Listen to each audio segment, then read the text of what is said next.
Comrades, I address you today not with gentle words, but with the piercing truth that has been buried under centuries of lies, illusions, and oppression. You were never meant to live just to survive. And yet, under the tyranny of the present order, survival has become the chains that bind you, the daily grind that crushes your spirit, the invisible whip that forces you to bow before a system designed not for your liberation, but for the enrichment of the few. Open your eyes to the reality that surrounds you.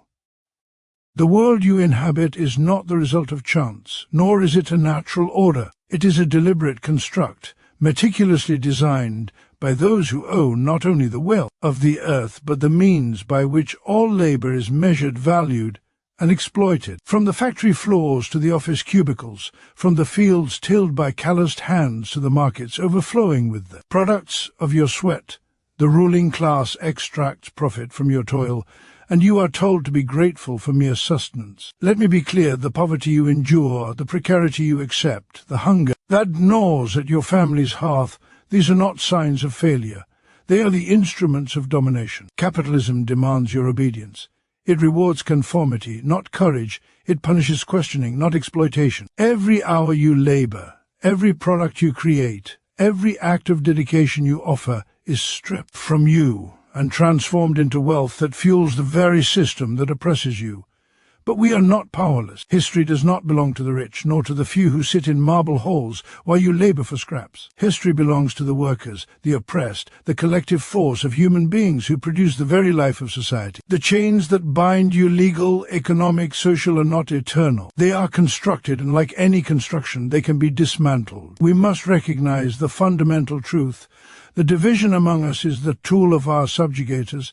They have taught us to see one another as rivals, competitors, and threats, while they consolidate power and wealth at our expense. But solidarity is our weapon, organization is our strategy, collective consciousness is our armor. The moment we unite, the moment we see ourselves as a class with common interests, the moment we understand that the system is designed to exploit us and not to serve us, we reclaim our power. Rise, comrades! Rise from the suffocating grip of mere survival. Demand the fruits of your labor. Demand the dignity of your existence. Demand a society where humanity, not profit, governs the lives of men and women. The world can be remade. A society based on justice, equality, and shared wealth is not a dream, it is a necessity. Your labor built this world. Your labor can build the new one. But do not wait for mercy from the oppressors. Do not linger in the illusion that they will voluntarily surrender power. They will not. Power is never given, it is taken. It is seized by those who recognize their strength in unity, who act with purpose, and who refuse to be silent in the face of exploitation. Organize, educate, mobilize, and fight not with the weapons of the few, but with the collective force of the many. You were never meant to live just to survive. You were meant to live free, to live fully, to live as a human being whose labor, creativity, and potential are not enslaved for the enrichment of another. The chains of capital can be broken. The illusions of oppression can be shattered. The dawn of a new society, where each contributes according to ability and receives according to need, is within our grasp. Comrades, awaken. Recognize the power that resides in you and in each of your brothers and sisters. Let the fire of justice, solidarity, and revolution consume the lies that bind you. Let us march together, not as isolated individuals, but as a unified force capable of tearing down the walls of exploitation and constructing a world worthy of our humanity. The time to act is now. You were never meant to live just to survive. Stand, rise, and claim the world that belongs to you. Survival under capitalism is not a neutral state of being, it is an enforced condition, meticulously designed by a system that thrives on the subjugation of labor. From the moment the worker enters the labor market, from the factory gates to the offices and fields, every action is measured, monitored, and monetized for the benefit of those who own the instruments of production. The wage is presented as a reward, a form of compensation for the effort expended, yet it is in fact the bare minimum required to sustain life, a tool to maintain submission and perpetuate dependency. The worker is taught to accept this state as natural, as inevitable, as if the grind of daily toil and the struggle to meet basic needs were expressions of some universal order. But this is deception. It is a carefully constructed ideology that conceals the violent extraction of labor from those who produce all wealth. The capitalist system does not emerge spontaneously. It is the outcome of deliberate arrangements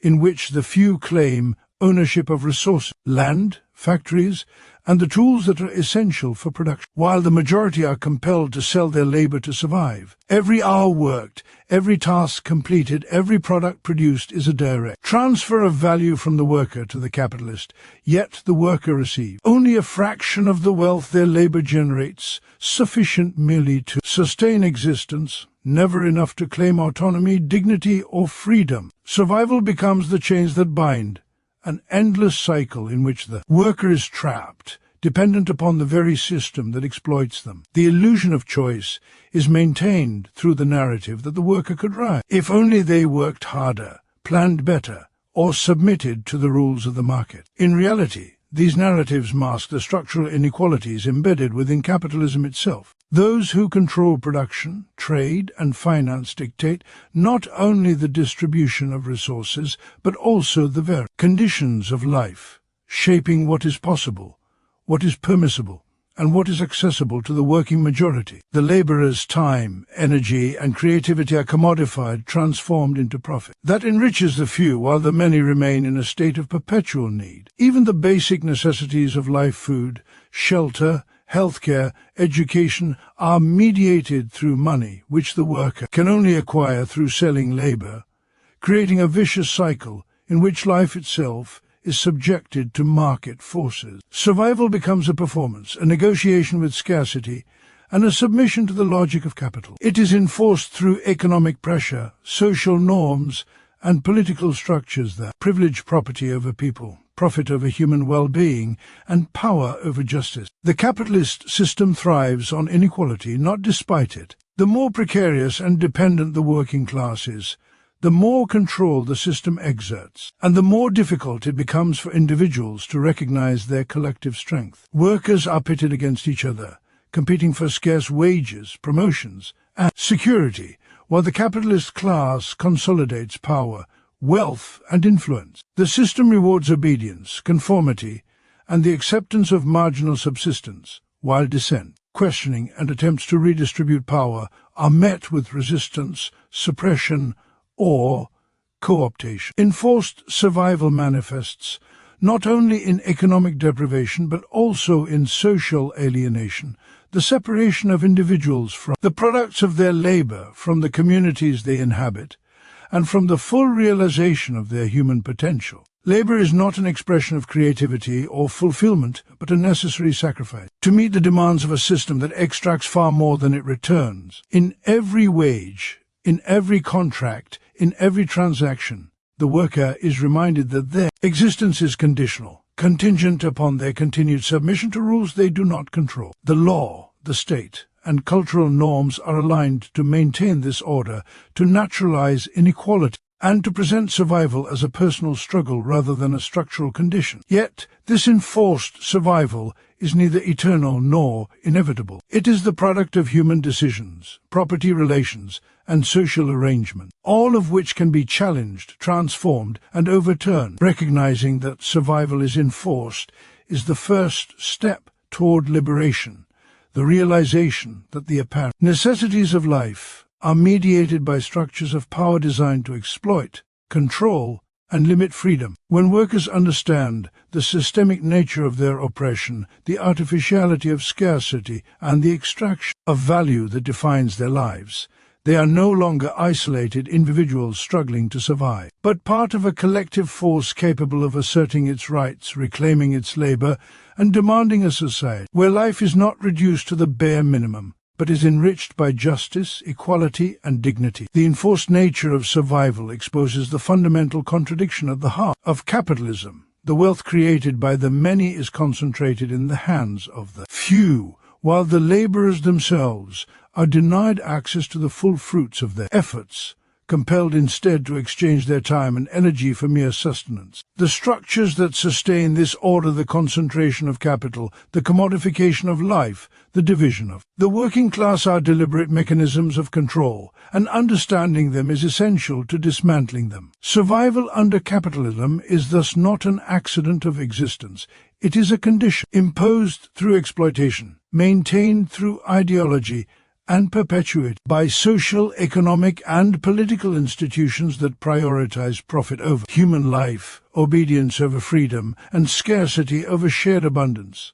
Poverty and precarity are not accidents of fate, nor are they reflections of individual inadequacy or moral weakness. They are deliberate instruments of oppression, meticulously constructed to maintain the power of the few over the many. The capitalist system does not merely allow inequality to exist, it depends upon it. It thrives on the anxiety, insecurity, and constant struggle of the working class for the conditions compel obedience, suppress dissent, and obscure the reality of exploitation. Those who live in poverty, who struggle to feed their families, to keep a roof over their heads, or to access education and health care, are often blamed for their circumstances, told that they lack ambition, discipline, or intelligence. Yet these narratives are lies, myths perpetuated by the ruling class to justify the very system that creates scarcity and desperation. The truth is that poverty is not a natural state, it is a social, economic construction enforced by the structures of capitalism. Wealth is concentrated in the hands of a few because the system is designed to extract value from the many. Every low wage, every unstable job,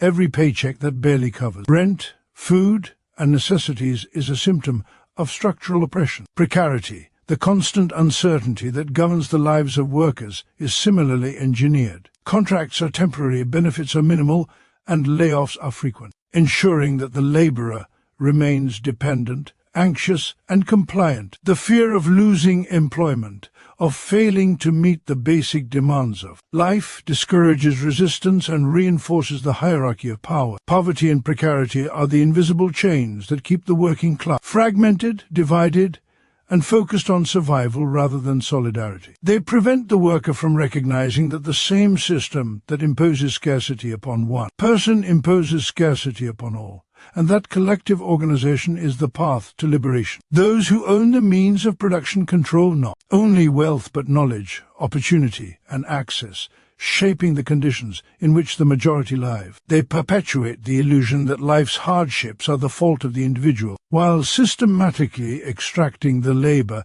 that generates the wealth they monopolize. The streets lined with homelessness, the neighborhoods riddled with inadequate housing, the underfunded schools, the inaccessible healthcare. All of these are not mere misfortunes, but calculated consequences of an economic order that values profit above human dignity. Precarity ensures that the worker has little time, energy, or security to challenge the system. The mind occupied with the anxieties of debt, the stress of unstable work, and the struggle to survive cannot easily see the broader structures that create and sustain these conditions. Poverty isolates individuals, discourages collective action, and naturalizes submission. Yet understanding the systemic roots of poverty is the first step toward resistance. Once the oppressed recognize that their suffering is not a personal failure but a deliberate tool of domination, they can begin to unite, to organize, and to demand transformation. To confront poverty as a structural problem is to challenge the legitimacy of the economic system itself. It is to recognize that the laborers who produce all wealth are denied its benefits, that the conditions of life under capitalism are maintained by exploitation, and that the social order is designed to perpetuate inequality. Precarity is a strategy, not an accident. By keeping workers unstable, insecure, and focused on survival, ruling class ensures that power remains concentrated in their hands. They cultivate dependence, enforce competition among laborers, and create the illusion that social mobility is possible for a few while impossible for the majority. But history demonstrates that these conditions are not immutable. They are maintained through laws, policies, cultural narratives, and economic structures that can be transformed when the working class asserts its collective power. Poverty and precarity, while deeply entrenched, are not permanent. They exist because the system requires them, and they can be abolished through solidarity, collective action, and the redistribution of power and resources. The worker must recognize that their struggle is not a personal moral failing but a shared experience of oppression, and that liberation is possible only through the unification of those who produce the wealth and sustain society. Every act of poverty, every moment of uncertainty,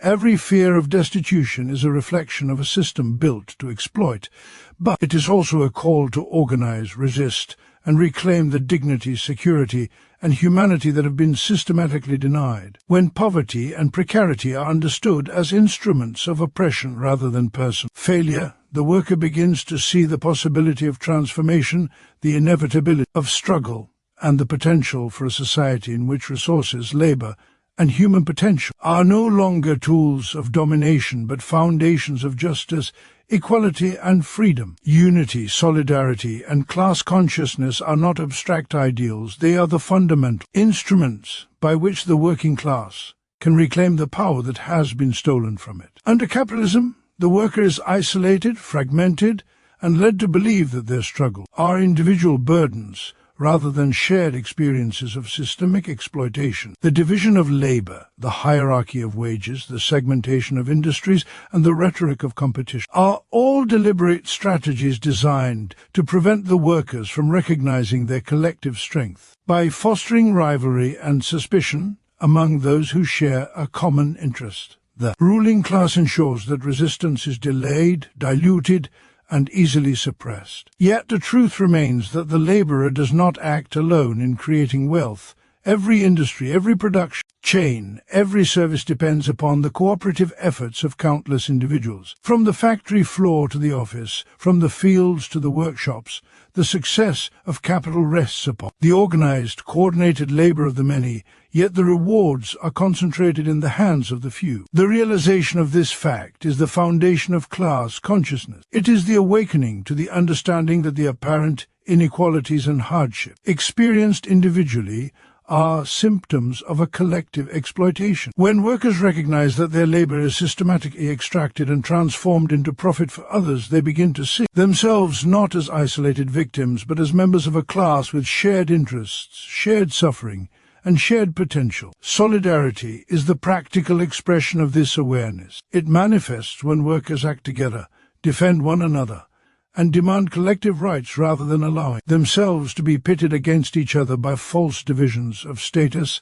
skill, or background. Solidarity breaks the power of fear and isolation, replacing it with mutual support and coordinated action. Strikes, unions, cooperative organizations, and social movements are not merely tactical measures, they are embodiments of solidarity in action. Each act of mutual support reinforces the understanding that the workers' liberation is inseparable from the liberation of all who toil under the system. Unity, then, is both the consequence and the amplifier of solidarity. When the working class organizes, when it recognizes that the sum of its members' efforts constitutes a force far greater than the wealth and armies of the oppressors, it becomes capable of asserting power in ways that no individual could achieve alone. The capitalist system relies on the assumption that workers will remain divided, unaware, and focused on the immediate struggle for survival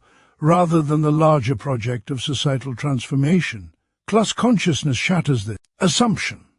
It teaches the worker to see beyond the immediacy of wages, to perceive the structures of ownership and exploitation, to understand that the scarcity they endure is not natural but manufactured, and that their collective action can overturn these conditions. Every historical uprising, every movement for labor rights, every challenge to entrenched economic hierarchies demonstrate that the working class possesses the latent power to reshape society when guided by unity, solidarity, and consciousness. Knowledge of the system, awareness of the mechanisms of exploitation, and commitment to collective action are inseparable components of revolutionary potential. When workers develop class consciousness, they understand that reforms granted by the ruling class are temporary concessions, not acts of generosity. They see that true liberation comes not from permission, but from power reclaimed through organized struggle. Solidarity transforms awareness into action.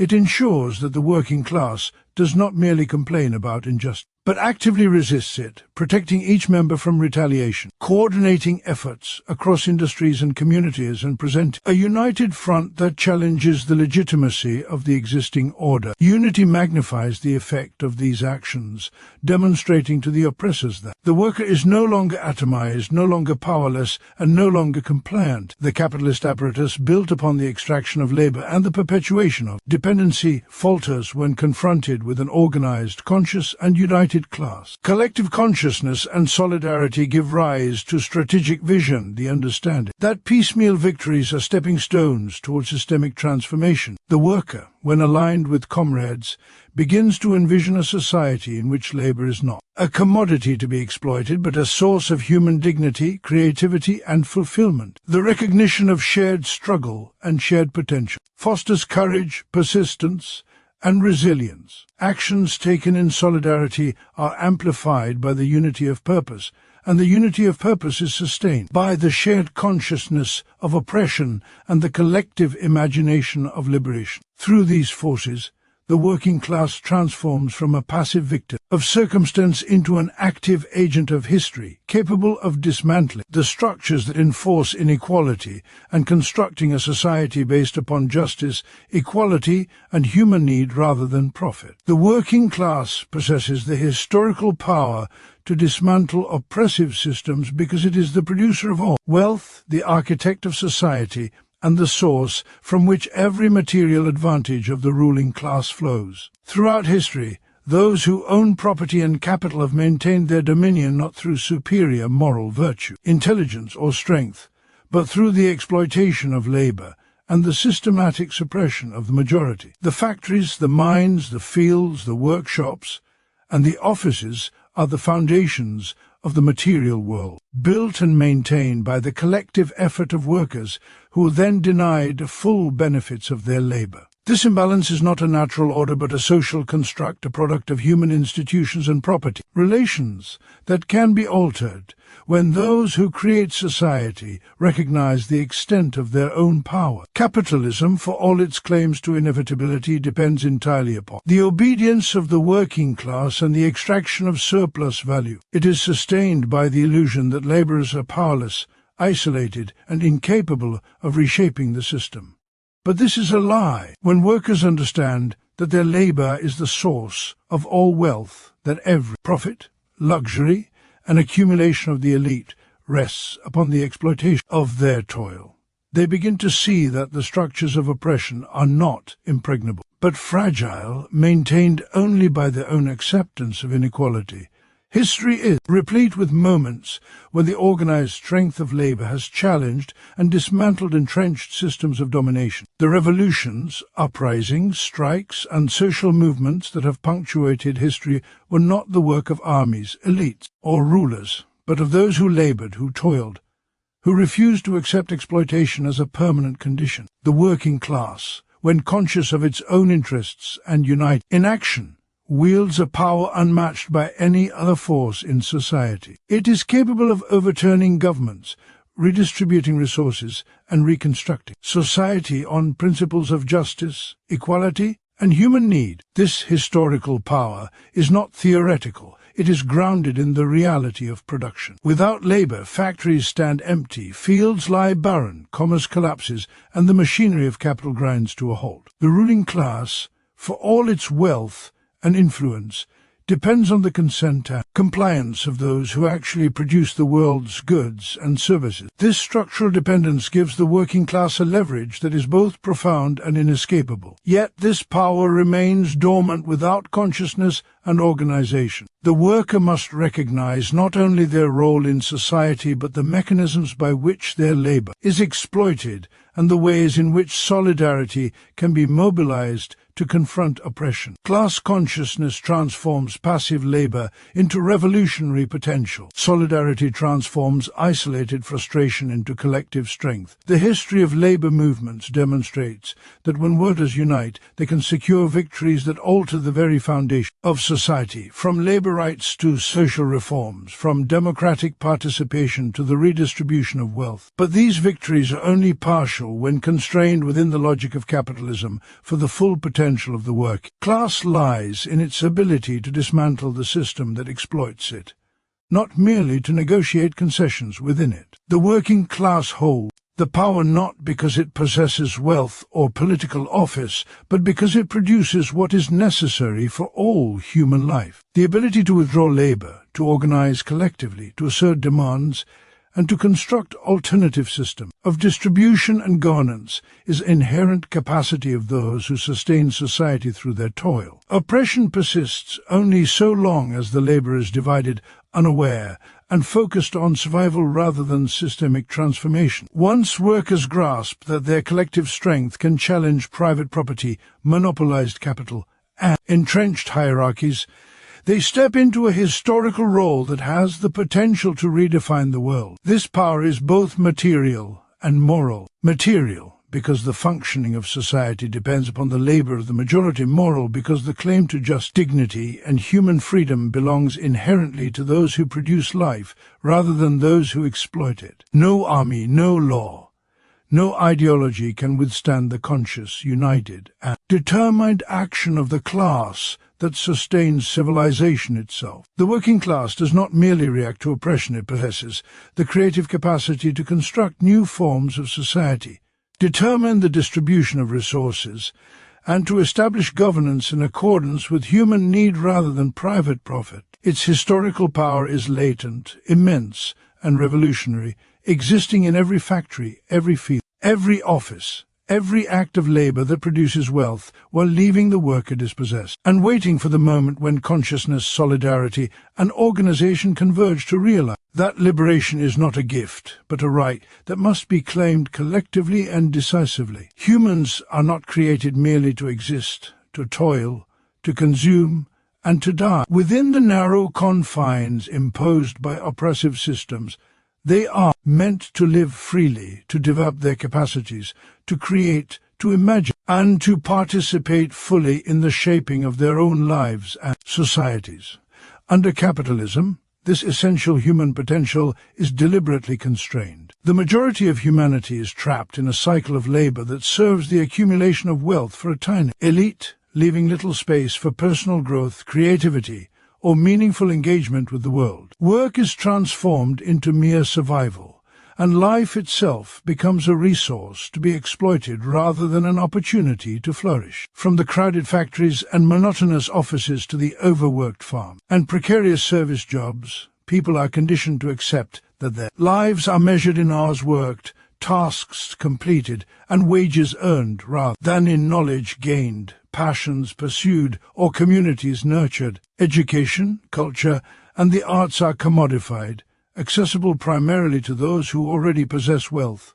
Why? The majority are denied the means to develop their minds and spirits beyond the strict necessities of survival. This system produces not only material deprivation, but the alienation of the human being from their own essence. Labor under capitalism is alienated labor, for the worker is separated from the product of their effort, from the purpose of their work, and ultimately from their own capacity for self-realization. The worker's creativity, energy, and intelligence are harnessed to generate profit for another, leaving the individual impoverished in spirit even as they sustain the material world. To survive in such a system is to accept that life is a transaction rather than an experience, that one's value is measured by economic output rather than inherent humanity, and that existence is subordinate to profit rather than purpose. Yet the human being possesses an inherent potential to transcend these imposed limitations, to assert autonomy over labor, and to cultivate the capacities that make life meaningful. Every individual holds within them the ability to reason, to imagine alternative worlds, and to act collectively toward transforming the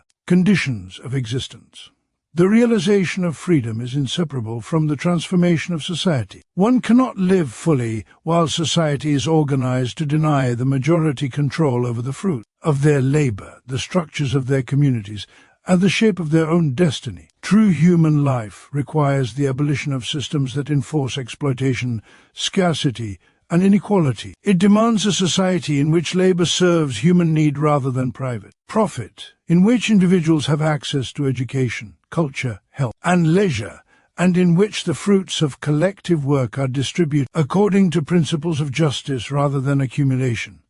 Freedom is both material and spiritual. Material freedom comes from control over the means of subsistence, the ability to participate in the organization of work, and the removal of barriers that prevent access to the essentials of life. Spiritual freedom comes from the opportunity to develop one's intellect, to engage in creative and communal activities, and to live in accordance with one's own aspirations rather than the imperatives of capital. The capitalist system actively prevents this freedom by concentrating wealth, controlling resources, and enforcing social hierarchies. It convinces individuals that their limited existence is natural, that their suffering is inevitable, and that their desires beyond survival are luxuries rather than rights. It enforces competition where cooperation is needed, isolation where solidarity is necessary, and resignation where resistance could flourish. Yet history demonstrates that humanity's potential for liberation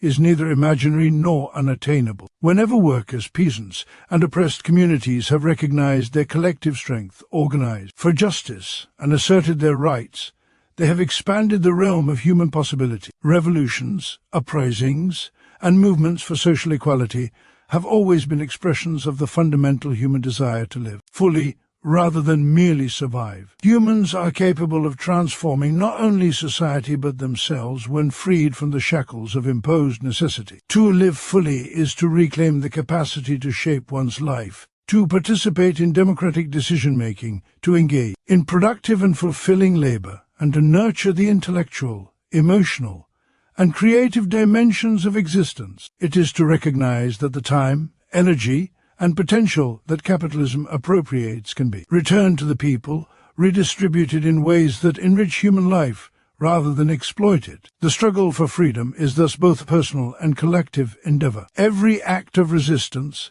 every assertion of dignity, every effort to build alternative forms of community and production is a step toward enabling all humans to live freely and fully. The potential for such life exists within the working class and all oppressed community, whose labor sustains society and whose collective action can reshape it. By reclaiming control over production, distribution, and social organization, humanity can construct conditions where survival is no longer the ultimate goal, but a foundation upon which true freedom, creativity, and fulfillment can flourish. Humans are not designed to be cogs in a machine, to be measured by productivity or submission, to exist only as instruments of profit. They are designed to be active, conscious, creative, and free agents in the world, capable of shaping their lives, their societies, and the destiny of the species itself. Comrades, the truths we have spoken are not mere observations, they are a call to action.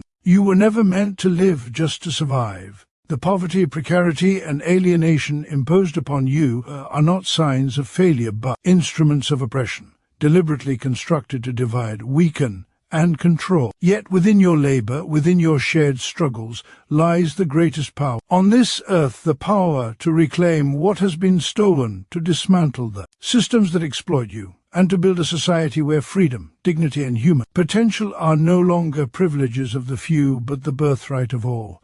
The chains that bind you are not eternal. They are forged by human hands and can be broken by human hands. Unity, solidarity, and class consciousness are not optional. They are the weapons through which the working class can rise, challenge authority, and reshape the world. The historical power resides in you. Every person who produces, creates, and sustains society, waiting to be awakened through recognition, organization, and determined action. We must refuse to accept the lie that our lives are only worth the labor we sell, that survival alone is our destiny. We must demand more than subsistence. We must demand life in its fullness, the freedom to think, to create, to love, to govern, and to shape the world according to our collective needs and aspirations. The moment has come to recognize our strength, to act with courage, and to unite for a future where humanity is no longer subordinate to profit, where labor serves life rather than exploitation, and where every individual can live freely, fully, and with dignity. Rise, comrades, and let the fire of justice, solidarity, and liberation consume the old order. For the world belongs not to those who hoard wealth, but to those who labor, those who dream, and those who dare to act.